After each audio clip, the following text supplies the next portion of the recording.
राजाराट श्री भगवान महावीर स्वामी की जय जय जय। अहिंसा परमो धर्म की जय जय जय। परम पूज्य आचार्य गुरुवर श्री विद्यासागर जी महाराज की जय जय जय। परम पूज्य 108 मुनिवर श्री प्रमाण सागर जी महाराज की। परम पूज्य मुनिवर श्री विराट सागर जी मुनि महाराज की। सम्यक दर्शन के विशेषताओं में कुछ खास गुणों की अभिव्यक्ति उसकी विशिष्ट पहचान होती है। कल से मैंने उसकी चर्चा प्रारंभ की। प्रथम भाव के बाद दूसरा गुण है संवेग। संवेग का मतलब है संसाराद भीरुता संवेग है। संसार से भय का नाम संवेग है। जब कभी भी भय की बात आती है हमारी रूह कांपने लगती है। भय को एक प्रकार का नकारात्मक आवेग के रूप में देखा जाता है। लेकिन बंधुओं, एक भय है जो हमें व्याकुल बनाता है और एक भय है जो हमें व्यवस्थित करता है। अगर तुम नकारात्मक भय की तरफ जाओगे तो व्याकुल बनोगे और सकारात्मक भय की दिशा में बढ़ोगे तो व्यवस्थित होगे। आज बात की जा रही है संसार से भयभीत रहने की। संसार से भयभीत रहना और संसार में भयभीत होना दोनों में बहुत अंतर है।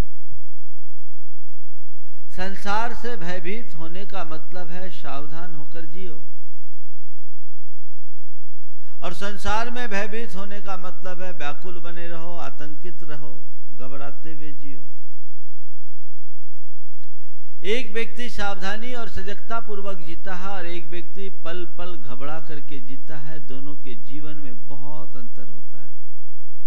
जो सावधानी और सजगता से जीता है वो अपने जीवन को सफल बना लेता है और जिसके मन में घबराहट बनी रहती है उसकी नैया पल पल डगमगाती है। अपने मन में झांक कर देखो, तुम्हारे हृदय में संसार से भय है या सांसारिक परिस्थितियों से?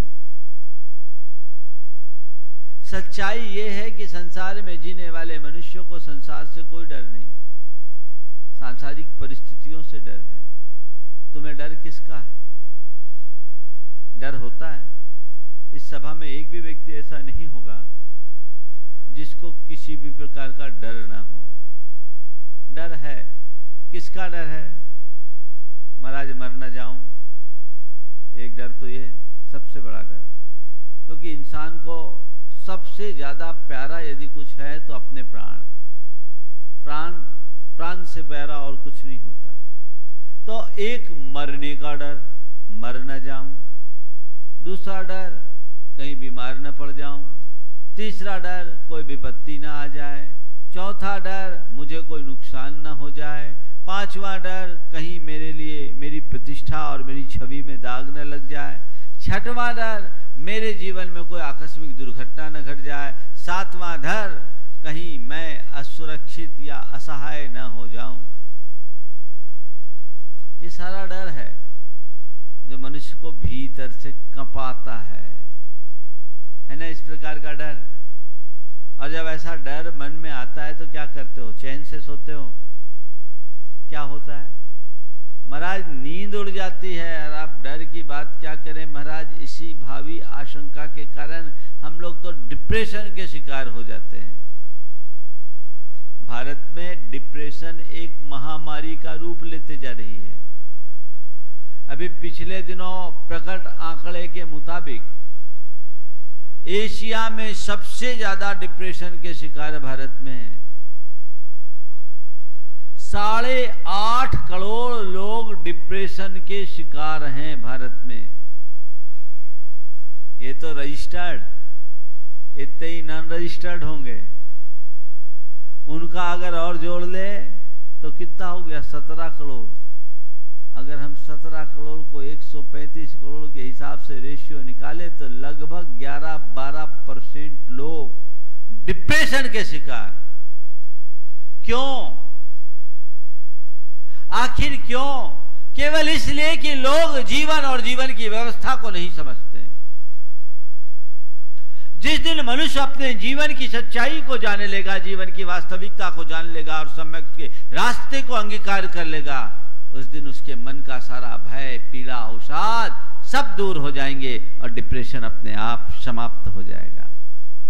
तुम दुनिया की जितने भी प्रकार की सामक औषधियों का प्रयोग करो, वो तुम्हें डिप्रेशन से बाहर लाए इसकी कोई गारंटी नहीं। पर अध्यात्म का अनुपान तुमने कर लिया, पल में तुम्हारे जीवन में प्रसन्नता का प्रसाद प्रकट हो जाएगा, आनंद की लहर जागृत हो जाएगी, मन में भय अवसाद को लेस मात्र भी स्थान नहीं होगा। सवाल ये है कि ये भय क्या है? तुम्हारे मन में कैसा भय? संसार से भय या संसारिक परिस्थितियों से भय? संसार के कारणों से डर या संसारिक संयोगों से डर? संसार से भयभीत रहोगे तो तुम्हारा जीवन सुरक्षित होगा, और सांसारिक कारणों से, सांसारिक व्यवस्थाओं से, परिस्थितियों से भयभीत होकर भागोगे, जिंदगी भर दुख भोगोगे। संसार के कारणों से डरोगे तो तुम पाप से बचोगे, जीवन को उज्जवल बनाओगे, और सांसारिक संयोगों से डरोगे, जिंदगी भर कांपते रहोगे। क्या कर रहे हैं आप? आज की 4 बातें 4 क्रिया से जुड़ी हुई है। भागना, भोगना, जागना, त्यागना, 4 क्रियाएं। ये चारों क्रियाएं हमारे जीवन से जुड़ी है और इन पर ही हमारा सारा जीवन चक्र चलता है। सबसे पहली बात, भागना। दुनिया में बहुतायत लोग परिस्थितियों से डरकर भागते हैं। भागो, हमको बहुत डर लगता है, भागो। कहां जाओगे भाग के? जो चीजें तुम्हें पसंद नहीं, उस चीज को तुम स्वीकार नहीं करते, उससे डरते, उससे दूर हटने का मन बनाते हो, भागना चाहते हो। भागकर कहां जाओगे? कोई व्यक्ति अपनी परछाई से बचना चाहे और तेज दौड़ लगाए तो क्या बच जाएगा? क्या होगा? तुम जितनी तेज गति से भागोगे, तुम्हारी परछाई भी तुम्हारे पीछे उसी गति से भागेगी। है ना ये अनुभव? हम संसार में घबरा रहे हैं, हमारे सामने की स्थितियां, परिस्थितियां अनुकूल नहीं है, मन में भय और घबराहट है, आतुरता है, अरे छोड़कर चलो कहीं और चले, भागे। भागना पलायन है। ऐसे व्यक्ति के जीवन में कभी समाधान नहीं होता। संत कहते हैं, तुम जिस संसार में जी रहे हो वो संसार सपाट मैदान की तरह नहीं है। इसमें काफी उतार चढ़ाव है। कहीं तुम्हें ऊंची पहाड़ों की चढ़ाई भी चढ़नी होती है, तो कहीं गहरी खाई खंदक में भी अपनी गाड़ी उतारनी पड़ती है। इस रास्ते में तुम्हें अगर चलना है तो सावधानी से चलना होगा। तुम भागोगे तो कुछ नहीं कर पाओगे, लेकिन यदि तुम सावधानी करके चलोगे तो जीवन में निश्चित सफल हो जाओगे। भागने वाला भागता है और दुख भोगता है। भागने में किसी समस्या का समाधान नहीं। आज दुनिया में पलायनवादी मानसिकता से भरे लोग बहुत हैं। थोड़ा कुछ हुआ, घबराए और भागे, और क्या किए? सुसाइड कर लिए। बहुत सरल रास्ता दिखता है लोगों को। यह लीला समाप्त कर लो, जीवन समाप्त कर लो, सब काम खत्म। ध्यान रखना, सुसाइड हमारी समस्या का सॉल्यूशन नहीं। जिन परिस्थितियों से घबरा करके तुमने सुसाइड किया है, तुम्हारे मृत्यु के उपरांत तो वो परिस्थितियां और अधिक हावी होगी। वो कभी कभी नष्ट नहीं होगी। उनके लिए तुम्हें अपने आप को भीतर से तैयार करना होगा। भाग करके तुम कहीं भी जाओगे तुम्हारी समस्या का समाधान नहीं मिलेगा। भागोगे तो भी भोगना ही पड़ेगा, लेकिन जाग जाओगे तो तुम्हें न भागना पड़ेगा न भोगना पड़ेगा। आज संवेग भाव जागने की बात करता है। भागो मत, भोगो मत, जागो। अपने मन को पढ़ो, तुम्हारा मन क्या करता है? भागता है, भोगता है या जगा हुआ है? भागने वाला भी भोगेगा। तुम जितना दूर भागोगे तुम्हारा चित्त उतना ज्यादा दुखी होगा, दुख तुमको भोगना पड़ेगा। तुम्हारे सामने कोई विपरीत स्थिति निर्मित हो गई, मन में घबराहट हो रही है, अब कैसे करेंगे, क्या करेंगे? चलो यहां से भागो, इसका प्रतिकार करो। ये सॉल्यूशन नहीं, ये पलायनवादी मानसिकता है। ऐसा व्यक्ति अपने जीवन में कभी सफलता अर्जित नहीं कर सकता। संत कहते हैं जो फ्रंट में आया उसे फेस करो, जो सामने हो उसका सामना करो। हट कर नहीं, डट कर, भाग कर नहीं, जाग कर। एक आदमी है, ये जीवन की एक सच्चाई है कि जीवन में जो कुछ भी घटित होता है भोगना तो पड़ता ही है। भोगना पड़ता है कि नहीं पड़ता? सब भोगते हैं। अब ये बात अलग है, कुछ लोग रोकर भोगते हैं, कोई लोग हंसकर भोगते हैं। चाहे रोकर भोगो तो और हंसकर भोगो तो भोगना तो पड़ेगा ही। ये तुम्हारे जीवन की नियत ही है, इससे बच नहीं सकते। लेकिन जब भोगना ही तुम्हारी मजबूरी है तो जाग कर क्यों नहीं भोगते? जाग कर भोगोगे तो कभी रोना नहीं पड़ेगा, और सोते रहोगे तो सिवाय रोना के और कुछ भी नहीं होगा। संवेग का मतलब है अपने जीवन को जगाना। संवेग भाव संसार से डरने की बात करता है, लेकिन सांसारिक संयोगों के प्रति निडर रहने की बात करता है। वो कहता है संसार से डरो पर सांसारिक परिस्थितियों से डरो मत, उनके आगे विचलित मत हो। जो हो समता से उसका सामना करो, डट करके मुकाबला करो। उल्टा सीधा जीवन में जो भी संयोग घटे स्वीकार करो, सत्कार करो। आज नहीं कल बदल जाएगा। कर्म के उदय से सब प्रकार की स्थिति आती है। आसमान में घने बादल छाते हैं, अभी एक सप्ताह हो गया लगभग घटाटोप छाया हुआ है, छाया हुआ है। लेकिन कितने भी घने बादल हो, सूरज का कुछ बिगाड़ नहीं होता।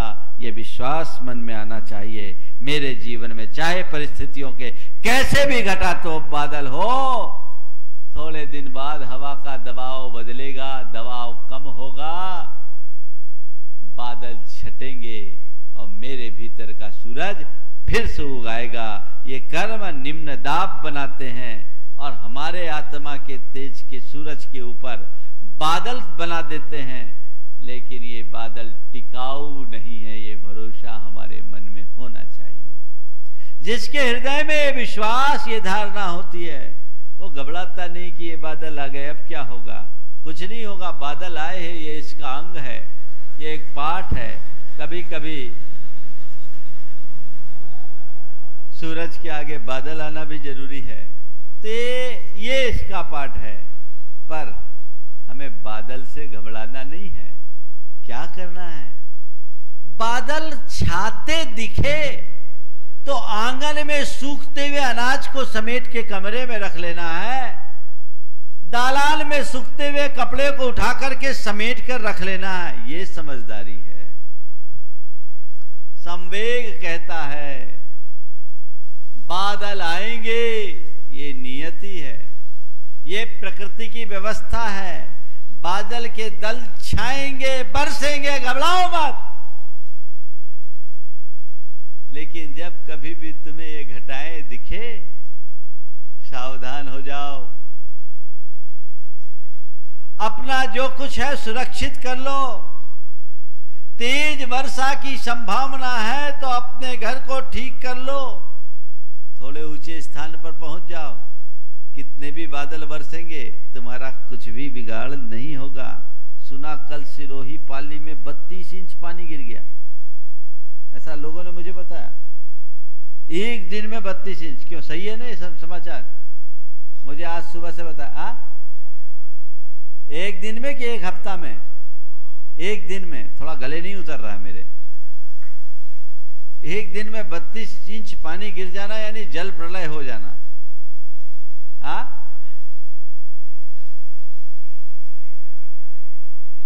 मिलीमीटर है।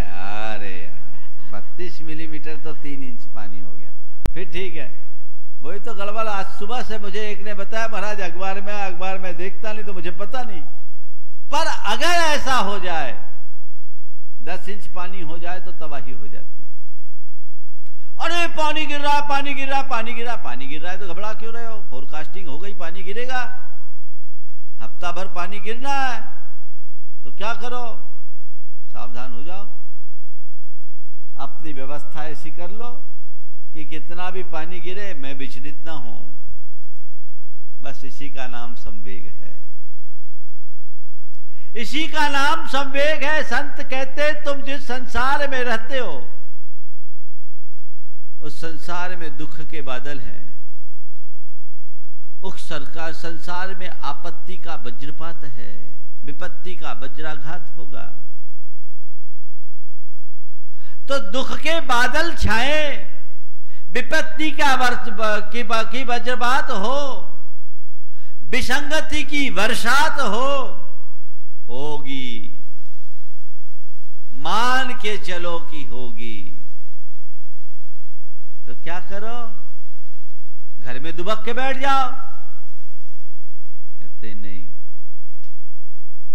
घर में दुबकने से तो काम गड़बड़ हो जाएगा। क्या करो?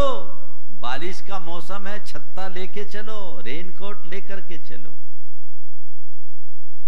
छाता या रेनकोट लेकर के चलो, पानी कितना भी गिरेगा मेरा कुछ बिगाड़ नहीं होगा। ये संसार दुखमय है, इससे डरो, ये संवेग कहता है। दुखमय संसार से डरो। डरो का मतलब भाग जाओ। कहां जाओगे भाग के? है कोई ऐसी जगह संसार में जहां तुम सुरक्षित हो जाओ? तो फिर महाराज डराने का काम क्या है? तो बहुत गड़बड़ है। आप लोग बहुत गड़बड़ करते हो महाराज जी। एक बार एक युवक ने मुझसे कहा, महाराज जी आप लोगों का जो उपदेश होता है प्राय नकारात्मक होता है। आप कहते हैं डरो, संसार से डरो, मौत से डरो, पाप से डरो। ये संसार, मौत और पाप से डरने की बात बोल बोल करके हम सबके मन में एक नकारात्मकता भर देते हैं और जीवन इससे अकर्मण्य नहीं बन जाता। अरे मरना एक बार को मरना, एक पल की मृत्यु और उसके लिए जिंदगी भर का डर, क्या मतलब है? बात सही है। शंका समाधान में किसी युवक ने कभी मुझसे पूछा कि एक बार मरेंगे और अभी सारी जिंदगी आप लोग डराते हो। आप जैसे सारे धर्मोपदेशक संसार को एकदम डरा डरा के शिथिल बना दिए हैं। बात आपके मन में भी आती होगी, महाराज डरने की बात क्यों कर रहे हैं? ध्यान रखो, यहां आपको उस प्रकार से डरने की कोई बात नहीं। यहां उस डर की कोई चर्चा नहीं कि डर करके तुम कहीं भाग जाओ। यहां तो केवल एक ही बात है कि भैया सड़क पर चल रहे हो, एक साइन बोर्ड लिखा है, सावधान, आगे अंधा मोड़ है। तो आपको डराने के लिए लिखा है कि आपको जगाने के लिए लिखा है? हाँ? क्या? किसके लिए? आप कभी राजमार्ग विभाग से शिकायत करते, ये बोर्ड क्यों लगा दिया, सब डराने की चीजें, उखाड़ो इनको, हम सड़क पर चल रहे चलेंगे, कभी बोलते हो क्या? क्या करते हो महाराज? शिकायत नहीं करते, धन्यवाद देते, क्या बढ़िया पहले से साइन बता दिया, नहीं तो हम तो मर जाते। अच्छा और ये बताइए आप, जब आपको ऐसा साइन दिखाया जाता है कि एकदम अंधा मोड़ है, एन टर्न है, एकदम ऐसा, या यू टर्न है, या एकदम डाउन है, क्या करते हो गाड़ी चलाते समय? क्या करते हो? घबरा जाते हो, गाड़ी रोक देते हो, रिवर्स में ले आते हो, क्या करते हो महाराज? ब्रेक को संभालते हैं, है ना, एक्सीलेटर से पांव हटाते हैं, जरूरत पड़ने पर गियर भी बदल देते हैं, ऐसे ही करते हो ना, और सावधानी से गाड़ी ड्राइव करके उस रास्ते को पार कर लेते हैं, है ना। तो मैं आपसे पूछता हूं, आपको जिन्होंने ये बताया कि ये आगे डाउन है, एकदम डेप्थ में खाई है, या ये अंधा मोड़ है, या स्पीड ब्रेकर है, इन संकेतों से आप संभले हो या उलझे हो? हा? तो ये सारी चीजें आपको संभालने के लिए या डराने के लिए? हाँ? तो भैया जब संत तुमसे कहते हैं संसार से डरो, तो तुम्हें डराने के लिए कि तुम्हें जगाने के लिए? हाँ? बोलो। तो अब तुम जागोगे तो कर्मठ बनोगे कि अकर्मण्य बनोगे? हाँ? तो फिर ये फालतू का चार्ज हम लोगों के सिर पर क्यों लगाते? तुम्हारी आदत खराब है, जिंदगी भर रोना है। तुम लोग क्या करते हो, जब डाउन में आता है, गाड़ी की रफ्तार बढ़ती तो एक्सीलेटर पर पांव और रख देते हो। रखना कहां चाहिए? ब्रेक पर। और ब्रेक की जगह एक्सीलेटर पर करोगे तो क्या होगा? महाराज गाड़ी पलटी खाएगी, डाउन है और एक्सीलेटर पर जाएंगे, बैलेंस बिगड़ेगा और चारों खाने चित्त। यही तो हो रहा आज तक, यही हो रहा है। इसलिए संत कहते हैं गाड़ी चलाओ भैया, आजू बाजू के साइन बोर्डों पर नजर रखो, उनको देखते हुए चलो, और देखो ही नहीं, फॉलो करो, नहीं तो फेल हो जाओगे। गुरुओं के द्वारा जो भी रास्ता इंगित किया जाए, बताया जाए, उस इंगन पर चलो, इशारे पर चलो, जीवन तभी सफलीभूत होगा। तो यहां पर डराने की बात नहीं है, जगाने की बात है। जागिए। अगर आपसे कहा जाता है भैया मौत का कोई भरोसा नहीं, कभी भी मर सकते हैं, मर सकते कि नहीं? एक छोटे से बच्चे को प्राय अपने यहाँ जब धर्म की बात सिखाई जाती है तो राजा राणा आदि रटाते हैं, रटाते कि नहीं रटाते? बचपन में ये हमारे यहाँ परंपरा है। 3 साल का बच्चा और उसके परिवार के लोग मेरे पास आए तो माँ ने कहा महाराज बेटे महाराज जी को राजा राणा सुना दो। तो राजा राणा छत्रपति हाथिन के सवार मरना, सबको एक दिन अपनी अपनी बात वो सुनाए। 12 भावना उसको याद थे, 6 भावना उसने सुना दिया। 3 साल के बच्चे ने बहुत अच्छा सुनाया। तो वहीं एक युवक बैठा, बोले महाराज इतने छोटे से बच्चे को मरने की बात क्यों सिखाते? जीने की बात सिखाना चाहिए, मरने की बात क्यों सिखाते हैं? हमने कहा ध्यान रखो, मनुष्य को जीवन के आदि से अंत तक अपने मरण को ध्यान में रखना चाहिए। इसलिए नहीं कि मरना है, अपितु इसलिए कि मुझे मरना है, उससे पहले वो करना है जो मुझे करना है। मृत्यु बोध मृत्यु से घबराने के लिए नहीं, जीवन का अभिनंदन करने के लिए है। मेरी मौत कभी भी आ सकती है, इसलिए इससे पहले कि मौत आए मैं संभलूं, अपने आप को संभालूं। देखिए, जब आपके पास काम ज्यादा होता है और समय कम होता है तो आप क्या करते हैं? क्या करते हैं? बहुत सारे काम हो और समय कम हो और आपको बार बार इंडिकेट किया जा रहा है कि बस टाइम ओवर होने वाला है, तो क्या करते हो? पेपर देने जाते हैं, 3 घंटे का समय होता है, हाँ? और 3 घंटे के समय पूर्ण होने के पहले से घंटियां बजनी शुरू हो जाती है। सामने वाला घंटी किस लिए बजाता है? आप पेपर छोड़ के भाग जाओ इसलिए? क्यों? बेल बजाया जाता है इसलिए कि आप जाग जाओ और जो अनिवार्य प्रश्न है वो कर लो, है ना?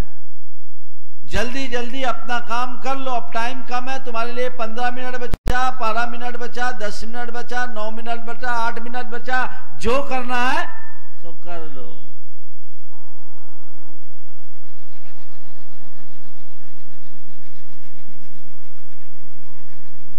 समय कम है, काम अधिक है, तो जो पहले करना है सो कर लो। तो जो बेल बजाता उसको गालियां देते हो क्या? हाँ, क्या बोलते हो? अच्छा है ध्यान दिला दिया, नहीं तो मैं तो लिखने में मस्त था, मुझे पता ही नहीं था टाइम का, और टाइम पूरा हो जाता 3 घंटे बाद तो पेपर हाथ से जाना ही है। मैं कितना ही रिक्वेस्ट करूंगा पेपर मेरे हाथ में रहेगा क्या? नहीं, मेरा सब काम गड़बड़ हो जाता, होता ना। तो घंटी आपको जगाने के लिए बजाई कि डराने के लिए बजाई? हाँ, तो हम लोग भी घंटी बजाते, भैया मौत कभी भी आ जाएगी, समझ जा, 3 घंटे का वक्त है, जो एसेंशियल पेपर है वो कर लो, एसेंशियल क्वेश्चन है वो कर लो, बाकी फालतू की चीजों को छोड़ो, ऑप्शनल को छोड़ो, कंपलसरी को पहले करो। तुम लोग क्या करते हो? ऑप्शनल को पहले करते हो, कंपलसरी अब कर लेंगे। और कोई व्यक्ति पूरा पेपर लिखे, 10 क्वेश्चन में 1 कंपलसरी और 9 ऑप्शनल हो, 9 तो पूरे कर दे और 10वां ना करे तो क्या होगा? बोलो क्या होगा? कंपलसरी नहीं करोगे पास होगे? तो तुमको पता है कि मेरी जिंदगी में कंपलसरी क्या है? क्या है कंपलसरी? कभी सोचा? जब तक तुम स्वयं के प्रति जागोगे नहीं तब तक तुम्हें पता नहीं होगा क्या कंपलसरी है, क्या अनिवार्य है, कौन सा कार्य मुझे करना है। बोलो, तुमने अपने जीवन में किसे किसे अनिवार्य माना? बोलो, क्या है तुम्हारे लिए अनिवार्य? क्या बात हो गई, आप लोग चुपचाप से एकदम गुमसुम हो रहे, पानी बरस रहा, आप लोग भी ठंडे हो रहे। अरे थोड़ा सा प्रतिभाव तो प्रकट करो। कंपलसरी क्या है? कंपलसरी मेरे जीवन को मुझे संवारना है, अपने लिए कुछ करना है, अपने आत्मा के हित के लिए मुझे कुछ करना है। आपने अभी क्या किया? अभी तक पैसा जोड़ा, परिवार बढ़ाया, संपर्क बढ़ाया, सामग्री जोड़ी, यही जोड़ा ना? पुण्य जोड़ा, जीवन की पवित्रता के लिए कुछ काम किया। तो बोलो अनिवार्य क्या था? क्या था अनिवार्य? जो तुम कर रहे थे वो अनिवार्य था या तुम्हारी आवश्यकता थी? क्या थी? आवश्यकता। चलिए, वो आवश्यकता को आपने पूरी की, पर अनिवार्य क्या है ये भी तो ध्यान में रखो। और वो भी आवश्यकता किसकी? तुम्हारे जीवन की आवश्यकता, जिससे तुम्हारे जीवन का निर्वाह हो। तुमने जीवन की आवश्यकताओं की पूर्ति तो कर ली, पर जीवन को ही भुला दिया तो क्या मामला निकला? जिसके लिए सब जोड़ा उसे ही भुला दो तो तुम्हारे जीवन में क्या होगा? एक जागृति चाहिए, आत्म जागृति, जो हमें हित अहित का बोध करा सके, अच्छे बुरे का पहचान करा सके, कर्तव्य अकर्तव्य का ज्ञान करा सके और सार असार का भान करा सके, वो जागृति भीतर हो। तो कहते भैया टाइम कम है, काम ज्यादा है, तो क्या करो, जो जरूरी है उसको पहले करो, अनिवार्य है उसे पहले करो, बाकी चीजों को गौण कर दो। तो जब भी आपके पास टाइम कम रहता है, काम ज्यादा होता है, वर्कलोड होता है, तो अमूमन सब लोग, खासकर मैनेजमेंट के सब लोग क्या करते हैं, अपनी प्रायोरिटीज तय करते हैं, प्राथमिकताएं सुनिश्चित करते हैं। मेरी पहली प्राथमिकता ये, दूसरी ये, तीसरी ये, चौथी ये, फिर जितनी भी हो उनको एक एक करके चलते हैं। आपके पास बहुत ज्यादा समय नहीं है, पता है कितना समय है, कितना समय लेकर आए आप लोग पता है? कितनी उम्र है तुम्हारी? पता है? अभी हम किसी से पूछे भाई साहब आपकी उम्र कितनी है, बोले 70 वर्ष। 70 वर्ष तो जी ली, अब 70 वर्ष कहां है? 70 तो बीत गए, अब कितने हैं? अगले पल का ठिकाना नहीं। बहुत सही बात कहे, अगले पल का भरोसा नहीं, इसलिए क्या करो, जो करना है पहले कर लो, ये समझ चाहिए। कभी ऐसी बातें आती हैं, प्लानिंग बहुत सारी करते हैं, मनुष्य इतना प्लानिंग करता है, इतना प्लानिंग करता है कि शायद प्लानिंग कमीशन भी फेल हो जाए, योजना आयोग भी तुम्हारे आगे फेल है ना। कितने होशियार है सब, सब प्लानिंग है। पर भैया कभी तुमने ये सोचा कि मैं जो योजना बना रहा हूं वो पूरी कर भी पाऊंगा या नहीं, और मेरी इन योजनाओं में मैं हूं कि नहीं? मैं जो योजनाएं बना रहा हूं वहां मैं कहां हूं? मैं अपने लिए क्या योजना कर रहा हूं? विचार करो। जीवन का तो कोई भरोसा नहीं, ज्यादा दिन की जिंदगी किसी की नहीं है। एक राजा को सूचना मिली कि नगर के उद्यान में कोई पहुंचे हुए संत आए हुए, और सारी जनता उमड़ रही है, बड़ी प्रसिद्धि है और बड़ा प्रताप है, उनका तप तेज उनकी मुख मुद्रा से झलक रहा है। राजा संतों का अनुरागी था। जैसे उसे सूचना मिली, पूरे राज परिकर के साथ उनकी वंदना के लिए राजोद्यान में पहुंचा। जब महाराज को देखा तो राजा आश्चर्यचकित, विस्फारित नेत्रों से उन्हें देखता रह गया। ये क्या? वहां विराजमान संत की दृष्टि राजा पर पड़ी और संत ने राजा से कहा, राजन तुम जो देख रहे हो वो बिल्कुल सही देख रहे हो, और तुम्हारा आश्चर्य बिल्कुल सही है। अच्छा, क्या तुम वही हो? हाँ मैं वही हूं। तो इतना बड़ा परिवर्तन, तुम मेरे बाल सखा इतने उदंड, इतने उग्र, और आज इतने शांत, इतने सौम्य, इतना बड़ा परिवर्तन कैसे आ गया?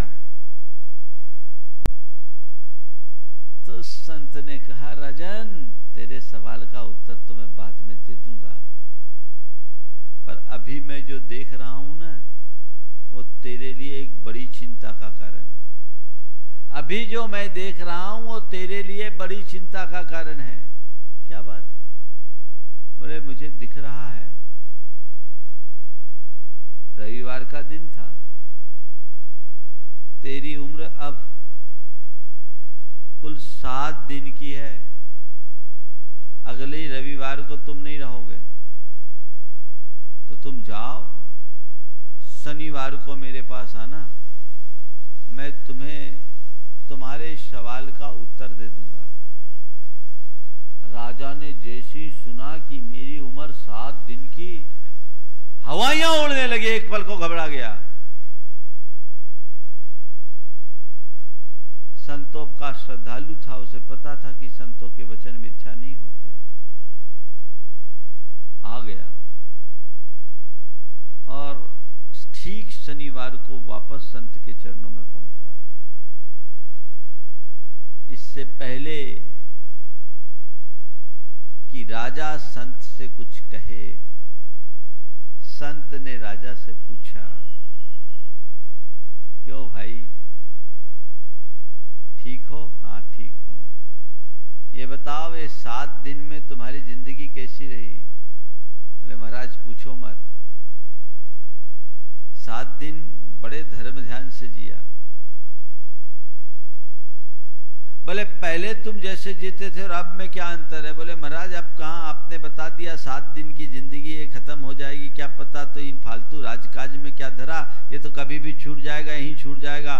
मैंने 7 दिन में अपने आप को अपने तक सीमित करने की कोशिश की और जितना बन सका सत्कार्य किया। इन 7 दिनों में मेरा जीवन खूब संयम, साधना और सात्विकता से जुड़ा रहा।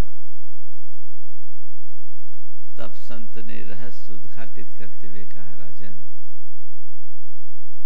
देखो, 7 दिन तक तुम बिल्कुल संयत होकर के जिए, इसकी वजह क्या? बोले महाराज आपने बताया 7 दिन की उम्र है, मर जाएंगे तो कुछ अच्छा करे, नहीं तो वहां क्या जवाब देंगे?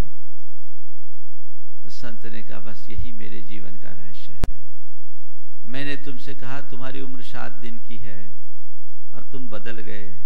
बस मैं हर पल यही समझता हूँ, मेरी जिंदगी एक पल की है, पता नहीं अगले पल रहूं या न रहूं, इसलिए मैं अपने हर पल को सार्थक बनाता हूँ, हर पल पल में संभल कर चलता हूँ। मेरे जीवन में परिवर्तन का जो रहस्य है वह केवल यही है और इसी दृष्टि से मैं चलता हूँ। और फिर संत ने राजा को समझाया, कहा राजन मैंने तो केवल तुम्हें समझाने के लिए कहा था, पर जो कुछ भी कहा वो गलत भी नहीं था। सच में तुम्हारी आयु 7 दिन की ही है। तुम्हारी क्या, संसार में रहने वाले हर प्राणी की उम्र 7 दिन की है। सबकी उम्र 7 दिन की, 7 दिन से ज्यादा कोई उम्र लिखा के ही नहीं लाया। क्यों? दुनिया में जितने भी मरेंगे रविवार से शनिवार के बीच ही मरेंगे, कोई 8वां वार तो है नहीं। बोलो, है 8वां वार? तो बता दो अभी। तो अब मैं तुमसे कहूं तुम्हारी उम्र 7 दिन की है तो कोई गलत है क्या? हाँ? तो सावधान हो जाओ। देखो तुम्हारी 7 दिन की जिंदगी कैसे चलती है। रविवार को माँ के पेट में आते, सोमवार को माँ के पेट में आते हैं, मंगलवार को पैदा होते हैं, बुधवार को पढ़ते लिखते हैं, गुरुवार को शादी होती, शुक्रवार को बच्चे पैदा करते हैं, शनिवार को बूढ़े होते हैं, रविवार को मर जाते हैं। हो गई कथा, कहानी खत्म। द एंड कहां है? सावधान होने की जरूरत है। तो ये मृत्यु के प्रति जागरूक होना, संसारिक संयोगों के प्रति सावधान होने का नाम ही संवेग है। बाहर की स्थितियों से मत घबराओ, पर संसार और संसार के दुखों को समझकर उसके कारणों से बचो। कारणों से बचो और उन कारणों के निवारण करने का रास्ता खोजो। इसी का नाम जागरूकता है, इसी का नाम संवेग है। तो जागिए, समय कम है, ज्यादा समय नहीं है, बहुत तेजी से बढ़ता जाता है। टाइम को पास होने में देर नहीं लगती, इसलिए अपने जीवन में जो कुछ करना है वो जल्दी करो। क्या है तुम्हारी प्रायोरिटी? 7 दिन ही है तुम्हारे पास। 7 दिन भी मैं उदारता से बता रहा हूं। सच्चाई तो यही है कि अगले पल का भरोसा नहीं है। तो जब मेरे पास इतना अल्प समय है तो मैं वो क्यों ना करूं जो मुझे करना है। अपनी प्राथमिकताएं निर्धारित कर लीजिए। क्या प्रायोरिटी है, क्या मुझे करना है, कुछ सोचा? प्लानिंग में एक बार एक युवक मेरे पास आया, बैठा काफी चर्चा कर रहा था। चर्चा करते करते उसने कहा, महाराज मैंने बहुत सारी प्लानिंग की। क्या किया है प्लानिंग? महाराज जब पढ़ा हूँ, अभी मेरा ये बिजनेस चल रहा है, इस बिजनेस के बाद मैं ये बिजनेस बढ़ाऊंगा, फिर उसके बाद ये करूंगा, और उसके बाद फिर अपने बच्चों को इस तरीके से करूंगा, समाज के लिए भी बहुत सारा कार्य करने की ढेर सारी प्लानिंग उसने रख दी। पूरी चर्चा करने के बाद मैंने उससे पूछा, भैया ये सारे काम तो तूने बता दिया, अपने लिए क्या करेगा? बोला, महाराज वो तो बाद में सोचूंगा। अपने लिए क्या, वो बाद में सोचूंगा। पता है कि तेरे को सोचने का वक्त मिलेगा भी कि नहीं मिलेगा। मैं आपसे केवल इतना कहना चाहता हूं, जिस दिन इस दुनिया से जाने की बारी आए, जिस दिन इस दुनिया से जाने की बारी आए, जाते समय तुम्हारे मन में कसक न बचे तो समझना तुमने अच्छा जीवन जिया, और जाते समय मन में कसक है तो तुमने अपने जीवन को व्यर्थ किया। ऐसा जीवन जियो कि जाते समय तुम तसल्ली से जा सको, तृप्ति से जा सको कि मुझे मेरे जीवन के जितने दिन मिले मैंने उसका आनंद लिया, जीवन को अच्छे से जिया, और जो मेरा कर्तव्य था वो पूरा किया। जाते समय तुम्हारे मन में इस बात का मलाल नहीं रहना चाहिए कि हाय कुछ न कर सका, कुछ नहीं कर सका, मेरी इतनी लंबी चौड़ी जिंदगी बीत गई, रीत गई, पर जो मुझे करना था वो मैं कर ही नहीं सका। अधिकतर लोगों के साथ यही देखने में आता है। जिंदगी में सोचते हैं ये कर लेंगे, वो कर लेंगे, अब कर लेंगे, तब कर लेंगे, और कर नहीं पाते क्योंकि कल कभी आता ही नहीं। हमारे हाथ का अवसर निकल जाता है और मनुष्य कुछ नहीं कर पाता। और कुछ लोग तो हैं कि वो केवल प्लानिंग ही करते रहते। दो मित्र थे, दोनों के मध्य एक दूसरे के दिनचर्या की चर्चा आई। पहले ने अपनी दिनचर्या निरूपित करते हुए कहा कि भाई सुबह मैं 5 बजे उठता हूं, नित्य क्रियाओं से निवृत्त होता हूं, थोड़ा घूमने जाता हूं, उसके बाद योग और प्राणायाम करता हूं, स्नान आदि करता हूं, और फिर थोड़ी देर न्यूज़ सुनता हूं, नाश्ता करता हूं, और ठीक 8 बजे के बाद मैं अपने दफ्तर के लिए निकल जाता हूं। शाम को 8 बजे आता हूं, थोड़ी देर बच्चों के साथ खेलता हूं, उनको पढ़ाता भी हूं, फिर एक बार न्यूज़ सुनता हूं, और लगभग 10 बजे सो जाता हूं। ये मेरी रोज की दिनचर्या है। उसने कहा, ये कोई दिनचर्या? उठना और सोना, खाना और कमाना, इसके अलावा क्या? तुम अपने लिए क्या करते? कुछ नहीं करते, बेकार है तुम्हारी दिनचर्या। अच्छा, तुम अपनी दिनचर्या बताओ। बोले, भाई मैं रोज 4 बजे उठता हूं, ब्रह्म मुहूर्त का समय उठने का, सारे ऋषि मुनि उसी समय उठते हैं। 4 बजे उठकर सबसे पहले परमात्मा का ध्यान करता हूं, और मैं रोज योग प्राणायाम करता हूं, घूमने भी जाता हूं। इन सारी क्रियाओं में मुझे 2 घंटे लग जाते हैं। 6 बजे आने के बाद मैं 1 घंटा प्रभु की पूजा करता हूँ, और उसके बाद घर आता हूँ, घंटे भर स्वाध्याय करता हूँ। 8 बजे के बाद मैं नाश्ता करता हूँ। इस बीच बच्चों को स्कूल छोड़ने जाता हूँ, लौट कर आता हूँ, नाश्ता करता हूँ, और नाश्ता करने के बाद 9 बजे के पहले मैं कभी अपने ऑफिस के लिए नहीं निकलता। 9 बजे निकलता हूँ, शाम 5 बजे ऑफिस से वापस आ जाता हूँ। शाम को खाता हूँ, रात्रि में भोजन नहीं करता, पानी भी नहीं पीता। शाम को खाने के बाद बच्चे आते हैं, बच्चों के साथ में थोड़ी देर खेलता हूँ, उनको पढ़ाता हूँ, और प्रतिदिन का मेरा नियम है रात में 9:40 से शंका समाधान सुनता हूँ, और 10:40 पर सोता हूँ।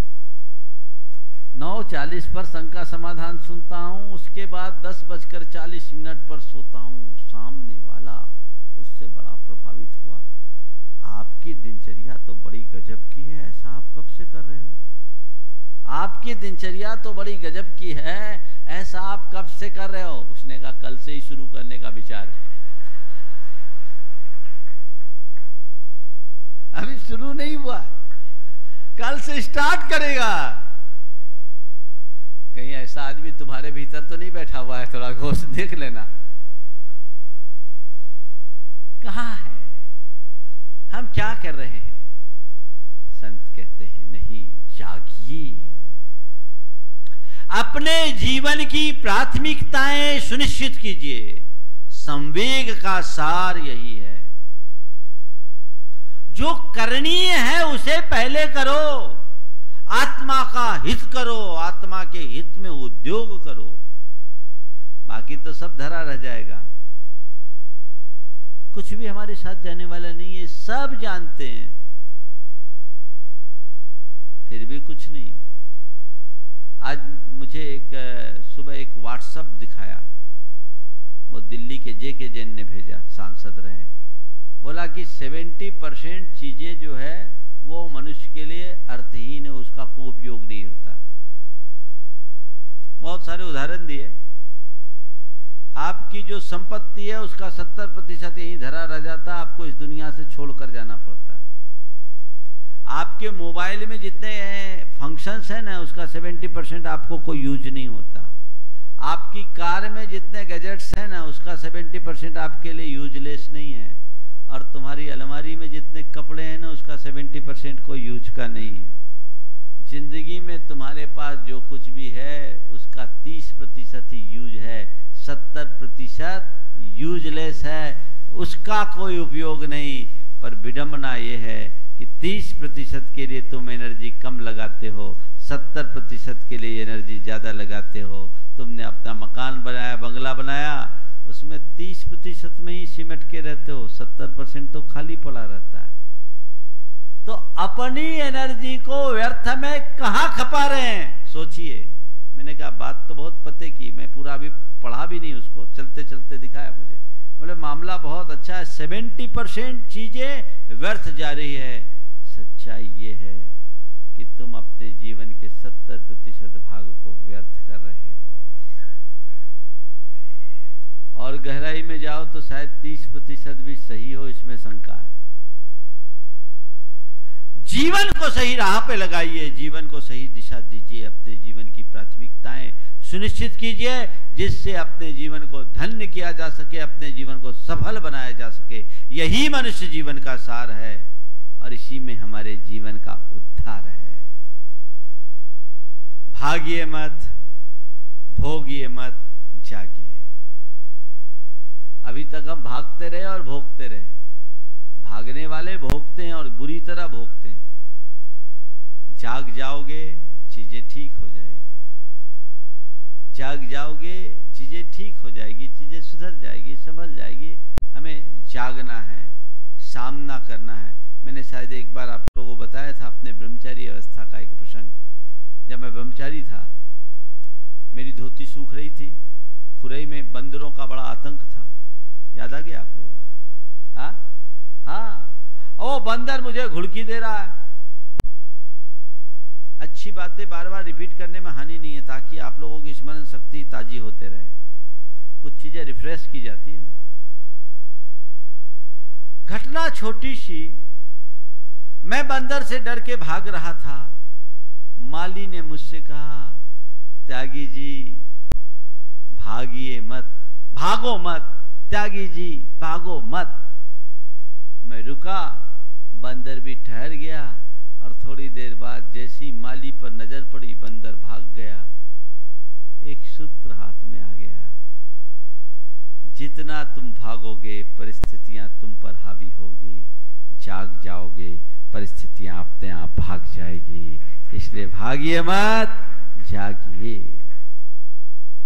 संसार के दुखों से डरिए मत, उनके प्रति सजग बनिए। जिस संसार में हम जा रहे हैं, यहां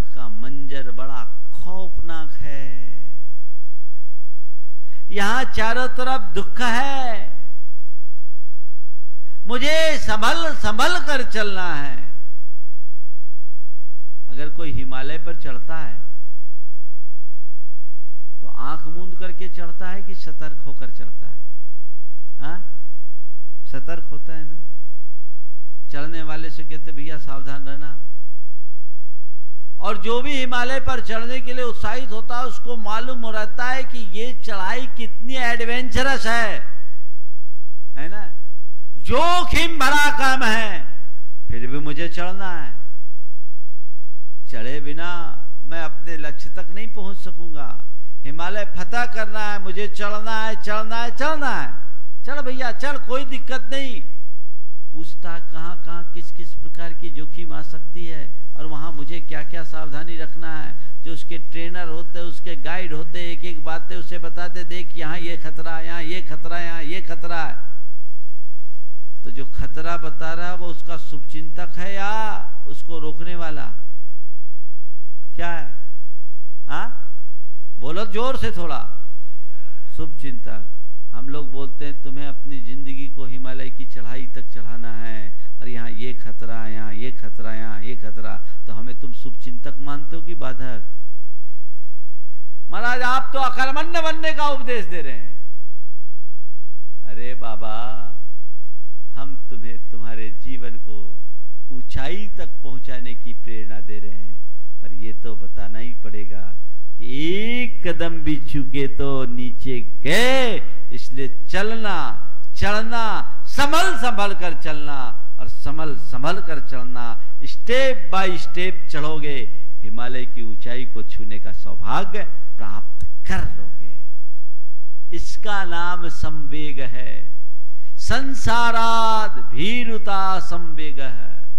डरो, सावधान हो जाओ, कदम कदम पर सावधान हो जाओ। तो भागो मत, भोगो मत, जागो और जो दुर्बलताएं हैं उन्हें त्यागो। दुर्बलताएं त्यागना होगा। अब हिमालय तो चढ़ना, रे भयानक है, इतनी ऊंची चढ़ाई, हम कैसे चढ़ पाएंगे? मेरे पाँव में तो बल नहीं, कैसे चढ़ेंगे? कहीं गिर गए तो, कहीं फिसल गए तो, कुछ हो गया तो। ये तो क्या, चढ़ना है तो बस चढ़ना है। दुर्बलता को पकड़ोगे तो चढ़ नहीं पाओगे। जाग जाओ, संभल संभल कर चढ़ो। जैसे और चढ़ गए वैसे मैं चढ़ जाऊंगा। मैं मोक्ष मार्ग में चलना तो चाहता हूं, पर पता नहीं कुछ हो गया तो को डालो गंगा में। अब तो नहीं, अब तो केवल वो है। अब तो नहीं, तो नहीं, अब तो केवल वो है। वो मेरा लक्ष्य है, वो मेरा ध्येय है। और उस ध्येय को प्राप्त करने में जो भी बाधक कारण है उसको त्यागो। चाहे भोग विलासता के साधन हो, चाहे हमारे मन की आसक्ति आकांक्षाएं हो, या हमारे चित्त के विकार हो, या हमारे अंदर की दुर्बलताएं हैं, इनको जब तक हम त्यागेंगे नहीं, जीवन को ऊंचाई तक नहीं पहुंचा सकेंगे। तो अपने जीवन को हाइट पर पहुंचाना चाहते हो, जीवन को उसके चरम से जोड़ना चाहते हो, तो जागो। और जागने के बाद उन तमाम बातों को बुद्धिपूर्वक त्यागो जो तुम्हारे मार्ग में अवरोध प्रकट करते हैं, जो अवरोध उत्पन्न करते हैं, उनको त्यागना होगा। तो जो जागते हैं उसके बाद त्यागते हैं, वे जगत पूज्य बन जाते हैं, संसार के दुखों से मुक्त हो जाते हैं। अभी तक भागते रहे हो, इसलिए दुख भोगते रहे हो। अब जाग जाओगे तो जीवन में सब कुछ प्राप्त हो जाएगा। ध्यान रखना, जो जागता उसका दुख भागता है, और जो भागता है उसका दुख उसे भोगना पड़ता है। इसलिए भागना नहीं है, भोगना नहीं है, जागना है। यत् किंचित भोगने में आए भी तो जागते हुए भोगना है, तो उसका कोई प्रभाव हम पर नहीं पड़ेगा। वो हमारे जीवन के उत्कर्ष का आधार बनेगा। बस संवेग भाव को इस नजरिए से देखने की कोशिश करो। मैं कौन हूं, मेरा क्या है, मेरा उद्देश्य क्या है, मेरा लक्ष्य क्या है, क्या मुझे प्राप्त करना है, ये हमारे दिल दिमाग में बैठ जाए तो फिर हमारे जीवन को कहीं से इससे कुछ कमी नहीं रहेगी। समय आप सबका हो गया है। आज का नियम आने वाले दिनों में पर्यूषण पर्व आ रहा है, ये आपको जगाने के लिए है। जागना है तो पर्यूषण में आओ, जल्दी अपना फार्म भरो, और जागने के बाद त्यागने की बात अपने आप हो जाएगी, त्यागना पड़ेगा नहीं। पर हमें अपने भीतर जागरूकता, जीवन में बदलाव चाहिए। हमने अपने जीवन में बहुत कुछ किया, पर हमें यह सोचना है बैठ करके अपने लिए क्या किया, जो मुझे मेरे लिए करना चाहिए था वो मैं किया कि नहीं। अगर नहीं किया तो आज से ही सही मुझे करना है। जब जागो तभी सवेरा की बात अपने जीवन में चरितार्थ करनी है, शुरुआत करने की जरूरत है। जैसा आप सबको यहाँ समय समय पर सूचित किया जा रहा है, आने वाले दिनों में जो दशरक्षण में सावक संस्कार शिविर का आयोजन है, मुझे जानकारी दी गई बहुत संख्या में लोगों ने अपना रजिस्ट्रेशन करा लिया। जल्दी करा लो जिसको कराना है, नहीं तो कहीं ऐसा ना हो कि यहाँ से फिर हाथ जोड़ना पड़े इन लोगों को। हालांकि ये लोग भी पूरा मन बनाए हैं कि इस बार हम किसी को मना नहीं करेंगे, लेकिन व्यवस्था तो व्यवस्था होती है। मैं भी आप लोगों से कहता हूँ, निर्धारित समय के बाद डेट एक्सटेंशन करना ठीक नहीं है। पहले ही जो आ जाए वो अपना आए और उसी के अनुरूप व्यवस्थाएं बनाइए। आप लोग अपने उत्साह का परिचय दीजिए और जीवन में आए हुए इस अपूर्व अवसर का लाभ लीजिए, ताकि अपने जीवन में कुछ रूपांतरण घटित किया जा सके। बाकी गोरख धंधा तो ऐसे ही लगा रहता। एक ने कहा महाराज शिविर में आने का मन तो है, पर 10 दिन दुकान का समझ में नहीं आ रहा है, क्या करते। देखिए आप लोगों का मन कितना दुर्बल है। मैंने उससे कहा ठीक, तू 10 दिन दुकान की बात करता है, अगर बीमार पड़ जाए तो दुकान को कौन संभालता है। बिस्तर पकड़ लो, वायरल हो जाए या कुछ हो जाए, भगवान न करे ऐसा हो, नहीं तो आप कहोगे महाराज कौन सा आशीर्वाद दे रहे हैं। पर अगर कोई आदमी बीमार पड़ जाता है या और कोई मजबूरी आ जाती, तब दुकान की याद नहीं आती। जब धर्म का काम होता है तो दुकान धंधा सामने आ जाता है। ध्यान रखना, फुर्सत में धर्म कभी नहीं किया जाता है। धर्म तो सच्चे अर्थ में वही करते हैं जो धर्म के लिए फुर्सत निकालते हैं। जिंदगी हो गई दुकानदारी करते करते, जिंदगी बीत गई गोरख धंधे में जीते जीते। अरे अब अगर 10 दिन के लिए मुझे इस पर्यूषण को एक अपने जीवन के आंतरिक प्रदूषण की मुक्ति का आधार बनाना, अपने जीवन के गुणात्मक परिवर्तन का आधार बनाना है, जीवन का टर्निंग पॉइंट बनाना है, छोड़ना, एक प्रयोग करना है। लोग मौज मस्ती के लिए समय निकाल लेते हैं, घूमने फिरने के लिए समय निकाल लेते हैं, तो हम अपने परमार्थ के लिए अगर समय नहीं निकाल पाए तो हमसे बड़ा अभागा इस संसार में और कोई नहीं होगा। इसलिए जागिए और अपने भीतर वो अनुराग जगाइए जिससे जीवन में सार्थक उपलब्धि घटित कर सके। आने वाले 29 तारीख को मोक्ष सप्तमी का भी आयोजन यहाँ बहुत भव्यता के साथ मनाया जा रहा है। जो सम्मेद शिखर में जाएंगे, पर यही सम्मेद शिखर की रचना होने जा रही है। उस दिन आपका पूरा उल्लास होना चाहिए, पूरा उदयपुर शहर यहाँ उमड़ना चाहिए, ताकि यहाँ आकर साक्षात सम्मेद शिखर की साक्षी में आप भगवान पार्श्वनाथ का निर्वाण महोत्सव मनाएं और उनके जीवन दर्शन को आत्मसात करके अपने जीवन को कल्याण कर सके। बोलिए परम पूज्य आचार्य गुरुवर श्री विद्यासागर जी महाराज की। बोलिए परमचार्य मुनि प्रमाण सागर जी महाराज की।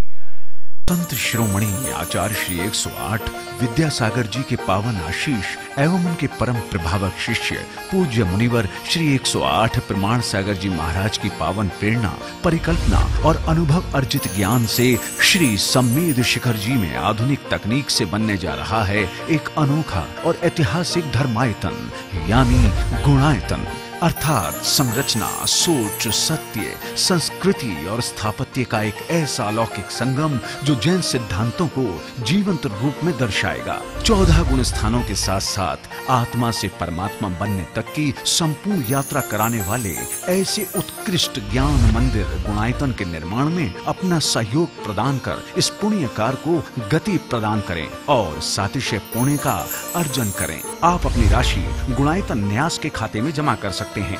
गुणायतन न्यास bank of India, Parasnath, account number 4809201100000043, IFSC code BKID 004809। Gunayatan, गुणात्मक विकास का दिव्य सदन।